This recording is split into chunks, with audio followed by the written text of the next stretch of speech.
Or you in sticky somewhere. We decided they're not here, so until next week. Anybody that signs up and doesn't show up. Over. I tend to do that if I like get bored, and then I just sign up for like 10 things. I'm like, whoa. Yeah.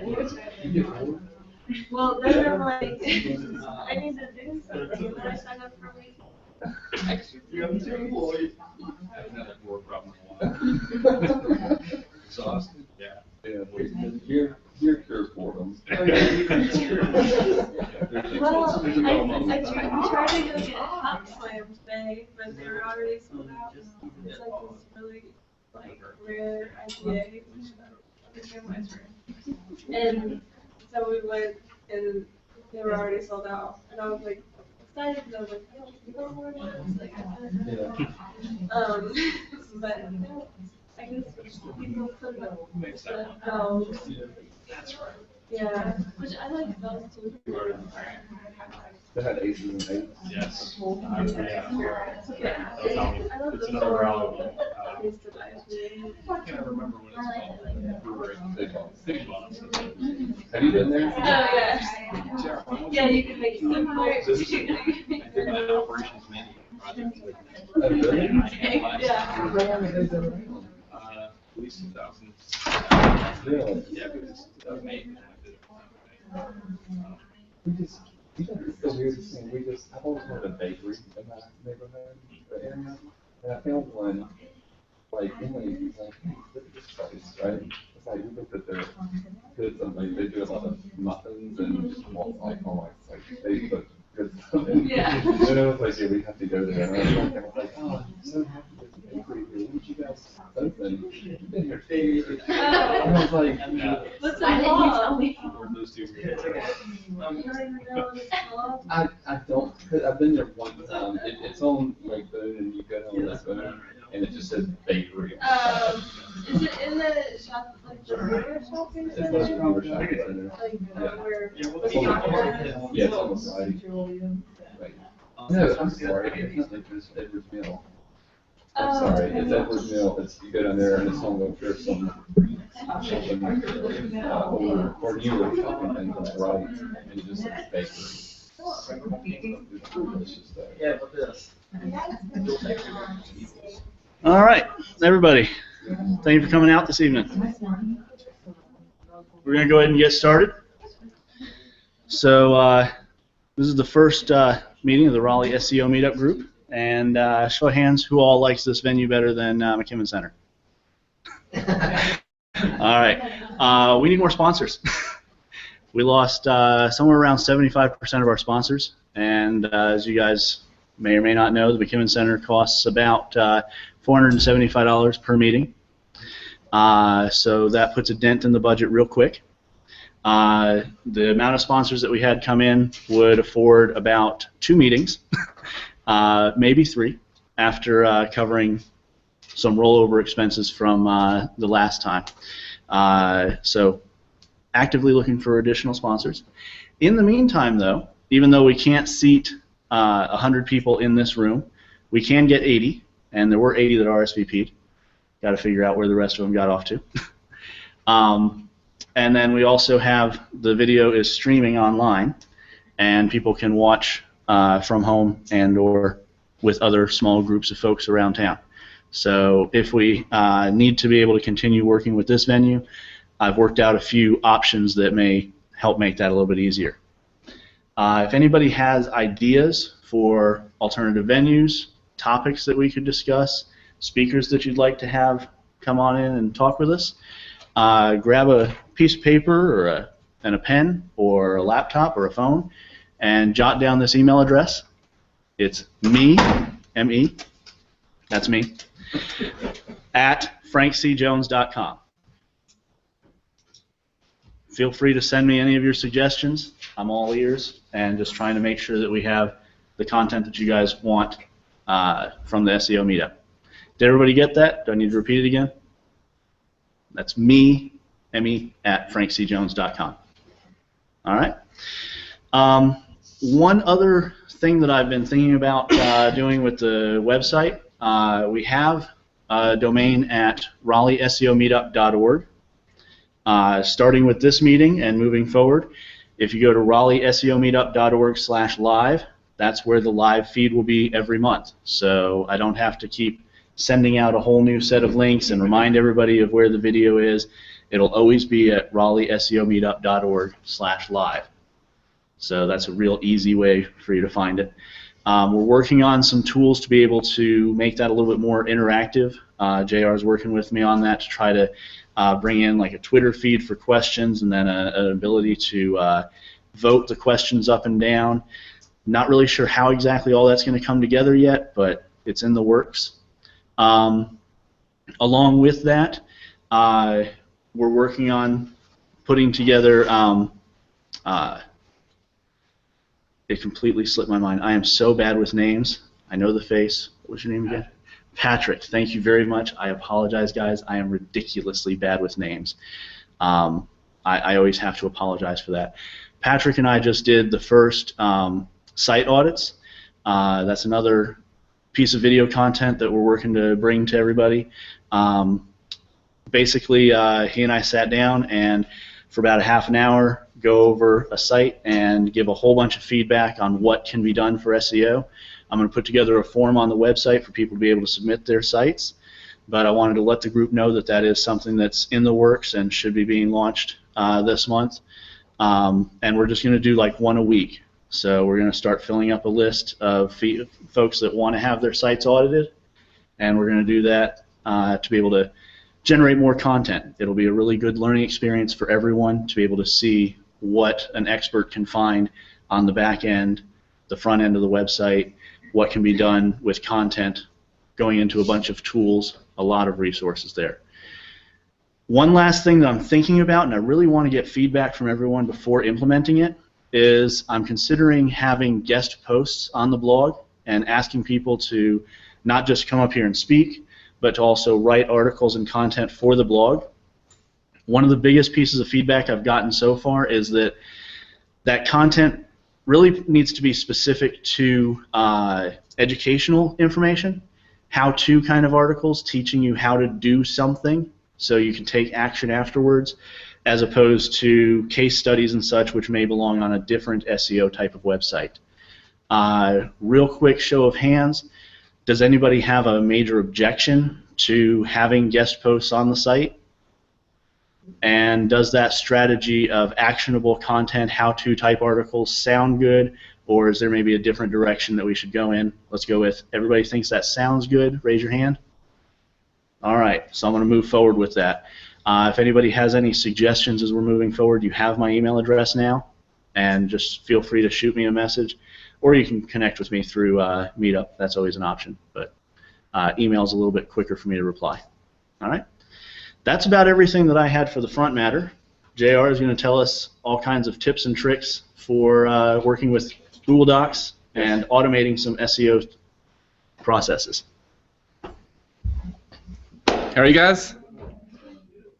I brought a bat here, so if I have an affect when I speak, I tend to do a lot, so I'm going to give this to Lauren here, and if I start doing that, she knows to come up and slap me over the head with it.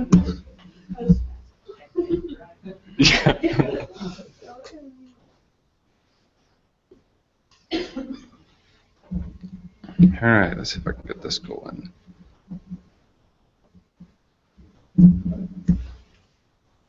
Okay. Can everybody hear me okay? Yes. All right. Google Spreadsheets. You can ask pretty much anybody at where we work if I like Google Spreadsheets, and that will be a resounding yes. There's a lot of reasons for that, from collaboration to being able to access it on multiple devices. But I'm just going to go into a few ways that I use it and we use it as a company. One kind of disclaimer here up front is that looking at the people that were coming to the meetup, I understand that there's some very high-level development guys here and girls, and there's some kind of newcomers to SEO and development in general. So a lot of this has coding in it, but I tried to kind of do it kind of middle of the road to a certain extent, where those that aren't very familiar with coding at all, has some examples in there, and hopefully there are some tips in there for the higher end tech coders as well. So disclaimer, I come from a programming background. I think coding is the language of the internet. So I think from a fundamental level, I think any SEO should attempt to try to learn some coding, some development. The worst case is that it helps you interface with developers better, which is not a bad thing. Also, Google Apps is backed with JavaScript, and that's becoming a stronger server-side and client-side language. So I know there's a lot of languages that are a lot more powerful than JavaScript, but that's a good one to learn. There's a really good book called JavaScript: The Good Parts that you can look at on Amazon that just goes very high level at JavaScript. And if you have never done JavaScript before, it'll break down some functions and some of the basics of it. Man, that was quick for getting my mouth dry. About me, I'm the director of search marketing at a company called ConsultWebs. We do legal marketing for law firms all over the United States, and we have a distributed workforce in California, Canada, all throughout the United States. A lot of team members in Raleigh, but we all work from home and are distributed. I get to work with really smart people. We have several of our team members here today, and that's why I like SEO, is because you get to interface with a lot of really smart people who have specialties in certain areas, so you get to learn every day. I was an architectural glass designer for 10 years. There's a few pieces there. I ushered in the WordPress conversion. We were on front page when I got to ConsultWebs, and I said, that's just horrible. So we started ConsultWebs as soon as I got there. I'm a father, Christian, and a big NC State fan. So let's get started. The first thing is the script editor. Is there a show of hands who knows what the script editor in Google Sheets is? All right, that's pretty much nobody. Wow. I know. All right. So the script editor is a little button up here under Tools that sits on the top of Google Forms or Google Spreadsheets.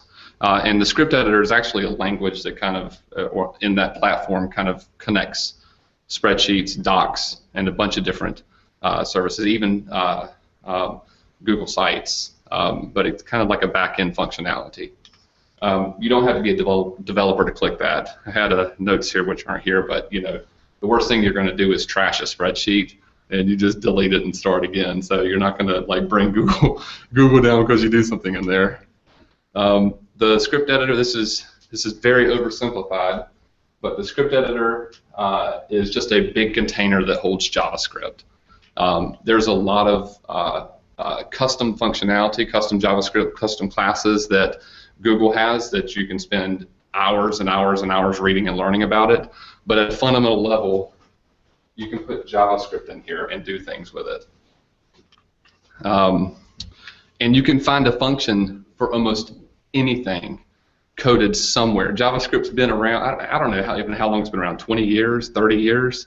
You can find something on the internet that does something, and that's essentially what a function does. You give it something, and then it brings something back from you, and it could be 5 lines or it could be 30 lines, right? But you give it a variable, and then it processes that and sends it back to you. And you can find a function from almost anything. This is an example from Stack Overflow. Stack Overflow is like the best website ever because people say, hey, I need to know how to do this, and then somebody provides a beautiful answer for it. So you can see in this one, there's a thing called string prototype URL parts that I'm using there. Found that on Stack Overflow. I had to code a little function here that says get domain. You give it a URL, any URL, and then it basically takes the base URL, pulls out the subdomain, domain, protocol, and you read what that says. And then it kind of combines them all into one URL and returns back just the base part of the domain, not the path and parameters, etc. So this is it. You know, they even had usage data in here, right? This is how you do it, right? Assign it to a variable. So the only thing I had to know was the basic format for a function, right? How to assign what they're giving me here to a variable, append them all together, and spit out the base domain. So that worked out well here, right? That's an example. You get a list of URLs from Webmaster Tools, just spit out a list of URLs. I can get the domain for all of those. And that leads me to unique. So just a really easy way with some found JavaScript on the internet just to get the domain from a list of URLs.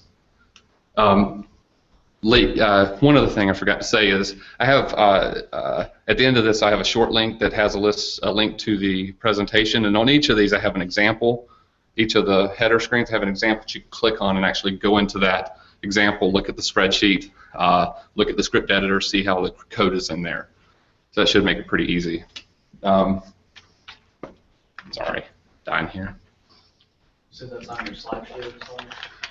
I just did a short link at the very end of them. Yeah, but it is the same slide share that I sent you. All right, so unique.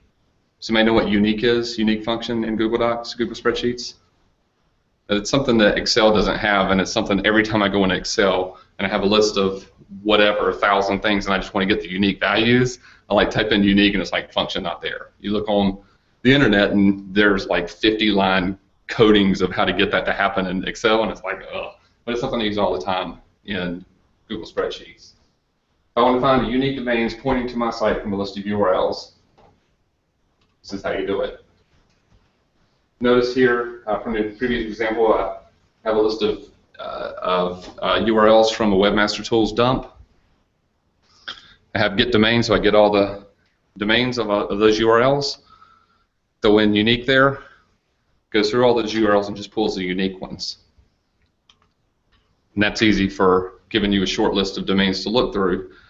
Personally, when looking at disavowing files, I love going through and clicking the sites and looking at them. You don't know how many times we've run it through link, link analytics. I can't think of the name of it. Some of the link analysis tools, and you'll come back and you'll see this is a charity that they donated to, and it has it in this report as a suspect domain. So every one of the tools, I've used every one of them, always reports back false positives. And if everybody here should know how hard it is to get links in some niches. So you never want to just run it through a tool without going through and manually inspecting the domains that you're disavowing. Or at least I don't. But anyway, you have a list of URLs, you get the unique domains, and then you can easily point out a list of these are the 100 domains that I need to go through, and then you can even code a little calculation there to give you the disavows for that. Scrape similar. Who does outreach here? Does anybody do any kind of off-site outreach? All right. So we do a lot of operators, right? If we want to reach out, we do a particular type of asset, and we want to reach out to sites that we think would want to link to that, right? So Scrape Similar is a tool that's a Google Chrome extension. I think I have it. There's a little bit.ly for it right there. But you can basically do a search in Google Docs for,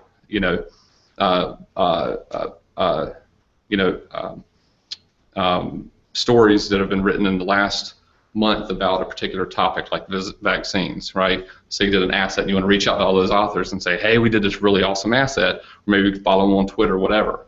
You can do a search like that. You can go to Scrape Similar, right-click on one of the actual links there, click Scrape Similar, and then that actually scrapes all the URLs from that page. If you turn it to 100 URLs in Google, click Scrape Similar, you get a list of all the URLs that are people that you want to reach out to, right? Then you can pass that to your outreach team and say, hey, go contact these guys and see if we can get a link to this. Love Scrape Similar. And then that's what the list looks like in Google Docs. On edit functions.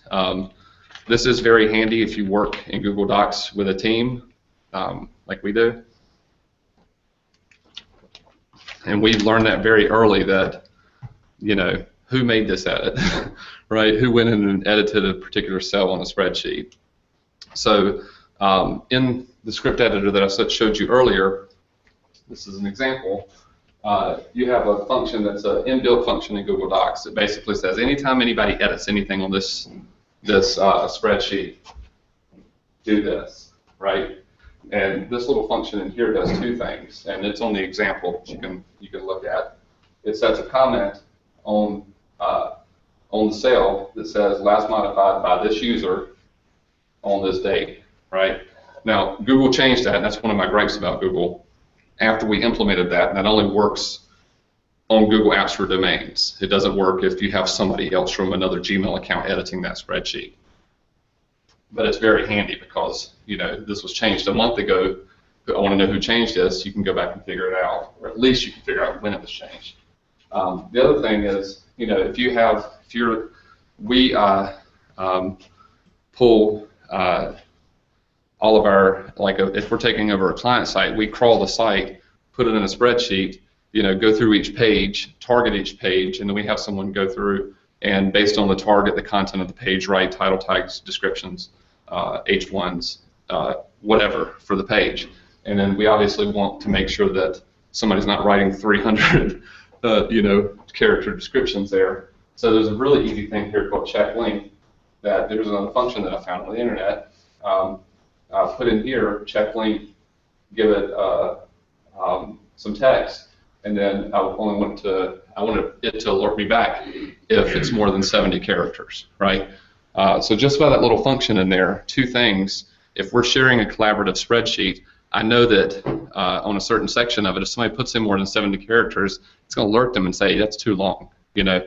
And also, we can always go back if somebody changed something a year ago or 5 months ago, I know who changed that.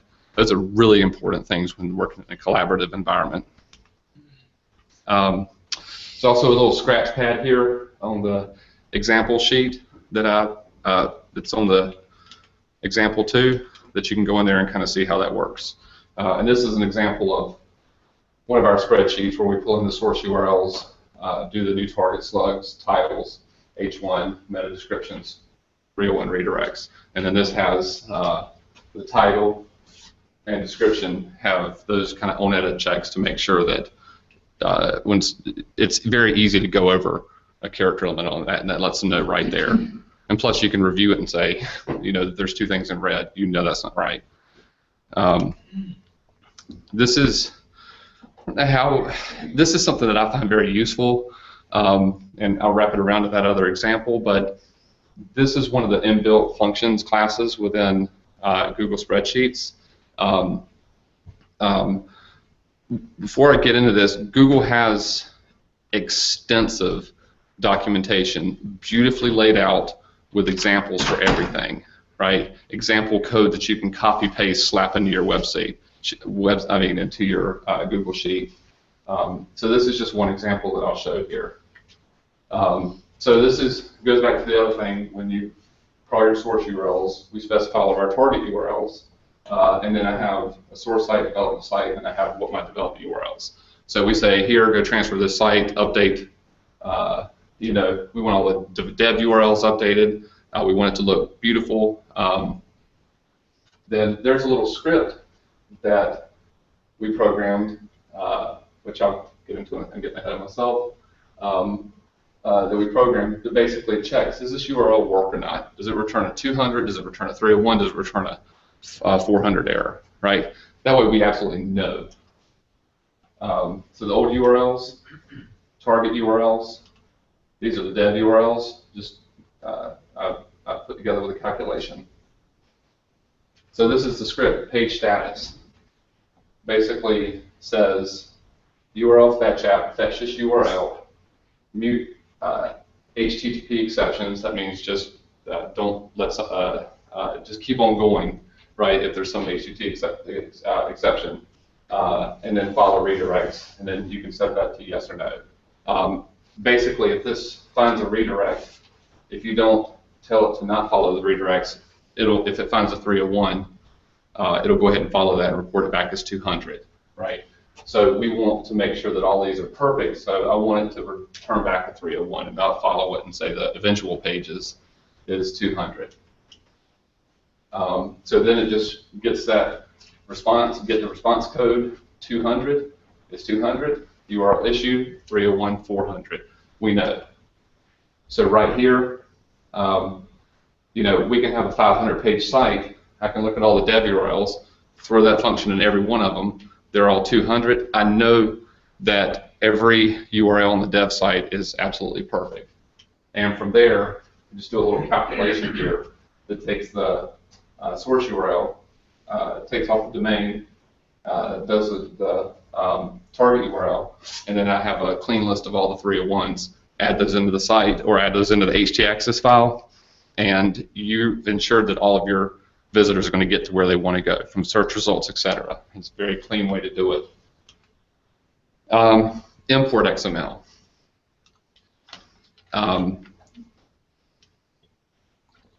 Import XML is another function that's built into Google Apps Spreadsheet that basically takes a URL and something called XPath. There's a, which I reference on here, a distilled library that goes into this in depth, but it's really cool. So this is a spreadsheet that one of our consultants put together. You basically have this stuff called an XPath over here, which for H or an H1, it's just, I think it's 2 forward slashes, or I'm sorry, yeah, 2 forward slashes and an H1, right? That's all you need for that. You just need to know that H1, if you stick that into the XPath thing, that's going to return to H1 of the page. So there's a bunch of examples on the right there if you don't know how to do this. 3 really good ways. There's the distilled link that I put in there. There's a really good list on the spreadsheet that's linked from this presentation. And then there's also a really handy function in Chrome where you can just right-click on an element and say copy XPath. Okay, so going back to this sheet, you know, take the URL, you put this in there. We use Yoast. We do a lot of geo markup in the head of the site for local. Most of our clients are local, so we're really on it about that stuff. But you can put in a URL, and just using the spreadsheet, using a little bit of knowledge of XPath, you can pull everything about a page. If you're looking at a new client, put their URL in there, and you can get how their page is marked up in like 5 seconds. It's really cool. So here's another import XML. It used to be that Google Spreadsheets limited the import XML usage on a particular spreadsheet to 50, which sucked, right? Because we normally deal in URL lists or spreadsheets or sitemaps of like 1,000 URLs. So this is something that I look at obsessively on a lot of our sites. You know, what are we submitting? What's indexed? I don't like to see big gaps there because you're basically telling Google, hey, this is good content, and Google's saying, no, it's not. So we want to find out what's not good content about that. So I decided to build a little import XML function here. This is the actual function that I came up with, which took me 2 hours, and it's cobbled together with a lot of research on the internet because the regular expressions suck. But basically what this does is you know, there's a regular expression extract, which is a function within Google Docs that extracts this as it appeared on, and then a regular expression to pull the date, and then there's an import XML to look at this on Google Cache. But the short of that whole long thing is that, you know, slapped it into here, you can take your sitemap. You know, I think in Firefox it spits out in a nice form. You just copy that, slap it in this tool, copy down all the cache dates, and then you go down and you say, these 2 aren't cached. Why? Right? Is it really thin content? Is there an error on the page? Is something going on? Just a really easy way to go through and see what Google likes or doesn't like about your content. You can also look at how frequently updated, you know, your main important pages are. You know, were they cached, you know, 2 weeks ago, 3 weeks ago, a month ago? Just a really good check. And since Google lifted the 50 function limit on that, you can throw in, 500 URLs on there, run that against all of them, and find issues in like 5 seconds, and that spreadsheet's shared. I wouldn't consistently run it on like 1,000. I had one guy tell me that he tried to do it on like 2,000 URLs, and then Google banned their own URL. So I don't know. So that spreadsheet is linked from there. 8, 9, and 10. These are just some tools that I've built internally for the team that I'm just throwing up there. You don't have to learn anything, but they do really cool stuff in Google Spreadsheets, and they're very easily shareable. And also, you can tweak them. Probably the thing I most like about Google Spreadsheets is that the internet changes every day. What our jobs are changes every day. And a lot of companies build tools that address a certain use case, right? But they might not address your use case, right?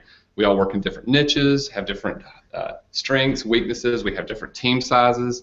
So it really allows you, with a little bit of knowledge and a lot of Googling for some of the tools, to be able to put something together that addresses your specific use case. And you're not kind of locked into what other people have developed for you. And luckily, there's a lot of tools that have APIs, and getting to know some of the fetch functions or import actually the fetch functions, you can really easily pull in some of that data from other tools, build your own type of dashboards, but it's very flexible because if something changes, you go and you update the code on it, right? And it's all built on JavaScript, not something you have to compile or a language that is brand new and there's not a lot of documentation for. So these are some I've used. I'm going to skip through these real quickly. This is a very easy one. How many people here use Screaming Frog? I would have expected more. I love Screaming Frog, but basically you crawl a site with Screaming Frog, you open this tool up. When Screaming Frog, you filter by HTML, you export it, exports it to a CSV. You just open up this tool. There's a little button up here that says something like import CSV. You import the CSV, and then it just takes. These are all the H1s of the page. I was going to use title, but titles are normally longer. So these are the H1s. So if it says undefined, that means that their H1 was undefined on that page. But it does a nice little structure there, right? You can at least just see how the site's organized in like, a minute. It also spits out the source URLs, title, H1, and stuff like that over to the right. This metrics check tool. So this is on. This is shared as well. If you have an SEMrush account, which I love, you can go to this URL and get the API key if you pay for it, slap it in there, and then just pull these functions down. And the thing I like about this spreadsheet, we use this a lot, is that I like relying on what Google's telling us rather than what some other tool is telling us about whether a site is good quality linking to your site. So we look at PR of 0 for a penalized domain.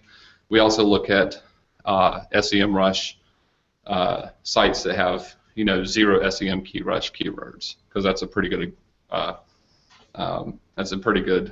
hint that that might not be the best quality site if it's ranking for nothing. It could just be a small site and not have gotten picked up by SEMrush, but you can look at that in the URL and make a quick determination on that. It also has Google+, Twitter, and Facebook shares, and those are really easy to copy down. And that's in there. And you can look at the coding on that as well.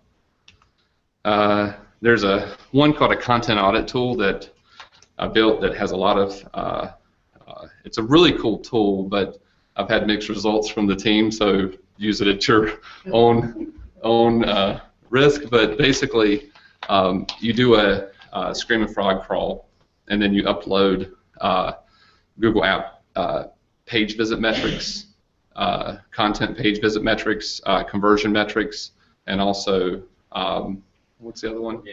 Yeah, organic search metrics, exports from Google Apps, and then also we use Web CEO, but there's a template on here that you can use another rank tracking and upload your ranking data. As long as it has page and the ranking and the engine, you can use another tool. You just upload all that data into it, and then it will go through that and kind of put all the data together per page. It runs 1 line per second, so you have to sit there and let it run for a while. But if you have a 300-page site, it's a really good way to look at this page, look at what it's ranking for, look at social signals for it, look at time on page at a very page level. But some people have had some issues with it, but we just kind of keep tweaking those as we come upon them. Number 11, this is a blog article called Movada that I actually love this blog article. So if you're in any kind of outreach or content marketing, that's like a hell of an article. But they use a shared Google Doc for brainstorming, right? I don't know if anybody's been on a conference call and tried to brainstorm before and kind of go around in a circle and let everybody give ideas. This way, you can come together, throw out an idea, this is what we're trying to accomplish. And then just let the team, as the ideas come up, just add them on there, right? You don't have to wait your turn. You don't have to have a scribe. Just throw them on there, and then you can rate them, and then pick the one to pitch. And then the last thing is everything else that's inherent in cloud-based spreadsheets. Revision history is huge. When somebody goes in and screws up a spreadsheet, you can go back. Removing access from a contractor's on meth. That happens every now and then, and you're like, I hope that person doesn't have access to anything that we have here. Collaboration is huge. I've never looked at this before, but this tool right here is like hella awesome, because you basically can hook it up to a Google spreadsheet, and then it has push buttons for each service that you want to hook it up to. AdWords, analytics, Jesus, I can't remember, Twitter, whatever, and you can kind of pull all that data together. It's kind of cool. I'll have to spend more time with that one. And also mail merge. You could actually have an outreach system within Google Docs and Gmail just from pulling lists of URLs, contacts that you wanted to reach out to. You could have a separate cell for the actual email, and then use something like mail merge to send out the emails and track whatever. Forms to spreadsheets, really cool. We're doing that for a content marketing piece where we actually, on vaccines, where we actually just did a form. We have it polling to a Google spreadsheet, and we have some custom graphs at the side as the data live updates. You can see it on there. We have a counter at the top with the form subscriptions, and it took us probably 3 hours to put together. And also availability from any device computer. We share passwords. Forgot that on Edit tab. You could have a shared password with your team, and then anytime somebody updates a password on that, you could have it email the rest of the team, hey, this password was updated, and you don't have to think about it again. But I forgot to say that. But there's a lot of times that I need something online, and having it, I mean, I could be, one of our servers went down one day, and I was out at a concert. I was actually, what was that concert? Yeah, it was Farmate. Yeah, Farmate. I was at Farmate. When our servers goes down, I go into my phone, find the password, log into the server, reboot it, and then all was done. And it's just because we had access to Google Docs. A few things I don't like. Google loves killing functionality. They used to have a whole script database that you could store stuff in, and then they just said, we're not going to support that anymore. So if you spent hours developing something on there, you're out of luck, and there's nothing you can do about it. Excel is still better for large files, but with the recent update, Google's got a lot better. You have to be really careful with who you have documents shared with. We switched over to Google Apps for our domain, because that way you can say don't share any document outside of our domain. And then when we bring on a contractor or bring on a team member, if it doesn't work out, you turn a switch and then you remove access to everything. It seems like the UI is constantly changing. I know they're going to material design for everything, but that's kind of that kind of sucks sometimes. And then I'm not sure I would keep all documentation of all black hat stuff on Google Drive. One other bonus tip is, I just found this yesterday, but who may use if this then that. That is like the greatest service ever. I mean, you could have, content curation. Just go on Twitter, click like stuff, it automatically put it in a Google Drive. I didn't even know they had so many connections with Google Spreadsheets, but you can hook it up to feeds. You can create feeds and then hook it up there. But there's like there's probably like 60 different services you can hook together on there. One thing I like to do is I like mid-century modern furniture. So I have if this and that, check Craigslist every day and email me anytime something comes through that says mid-century modern, so I can go ahead and jump on it. But yeah, I love if this then that. That's it. Questions? It sounds like you're really happy with the security. If you're putting out your master password out there, you're pretty satisfied it's secure. Well, we lock down who has access to that, and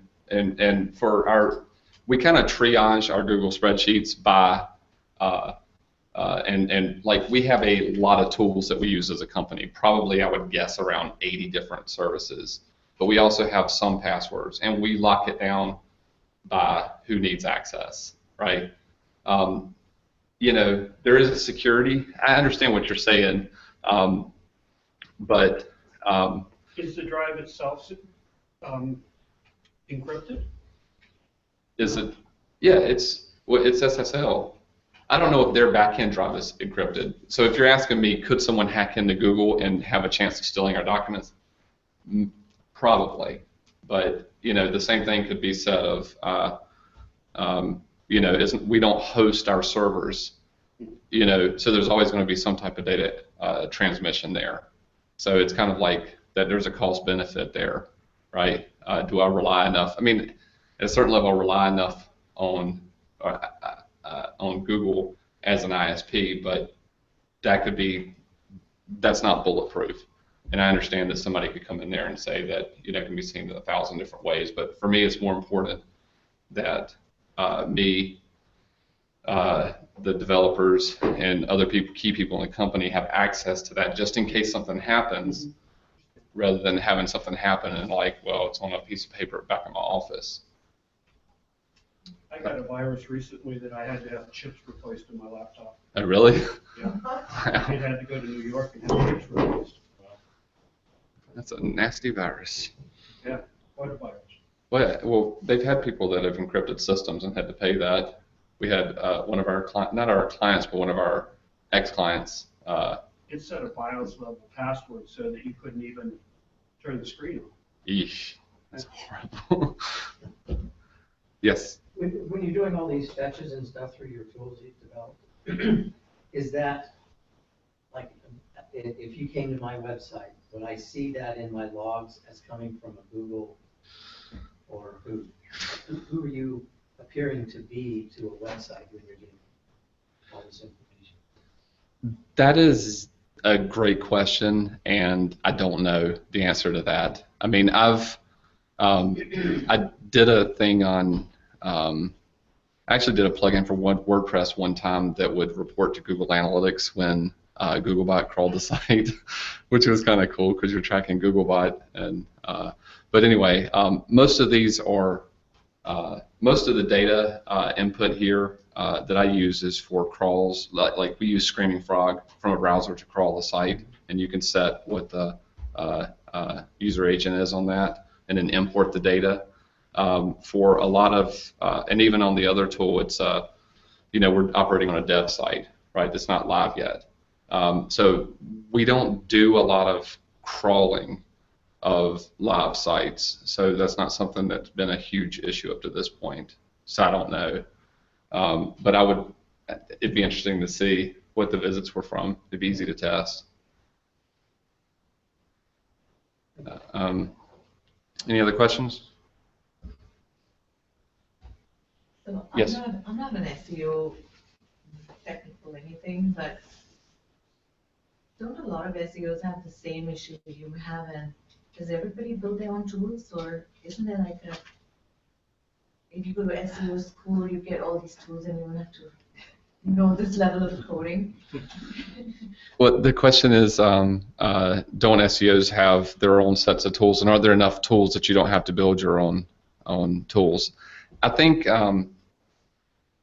I've talked to a lot of SEOs, and a lot of it depends on what niche you're working in, what your personal preference is on SEO, the size of the team. So, like, a lot of what we do is built for an agency, right?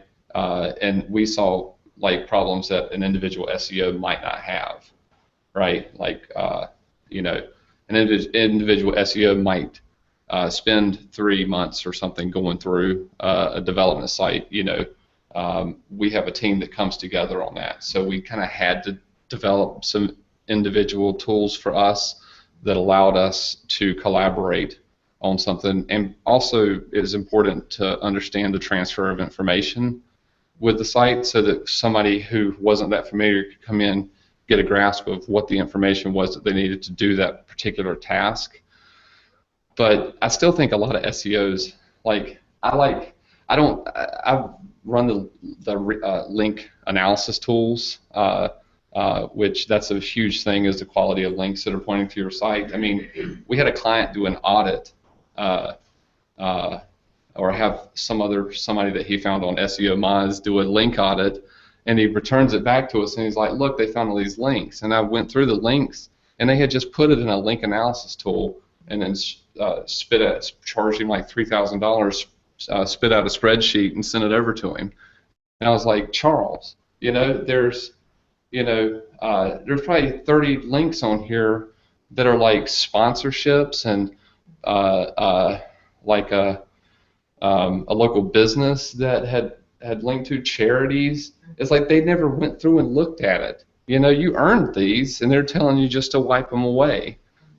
So that's why I like, I showed you guys the SEM Rush tool. I don't like looking at some kind of generated metric from another tool about what they think is spammy or not. I like looking at what Google's telling us about a particular website, and do they think that website's good enough that they'll rank it, right? I hate SEO Moz because it doesn't give you a lot of data. So to answer your question at a fundamental level, there's so much difference of opinion between SEOs, and there's also such a variety of ways that they operate that tools are kind of made for a wide shot, but in kind of refining down the information that you need to do your job. I think it helps to be able to have some development capacity to be able to give you the data, and also just make yourself more efficient. Any other questions? Great. Well, I thank you guys for having me. I enjoyed it. Thank you, Frank, for the invitation. That's it.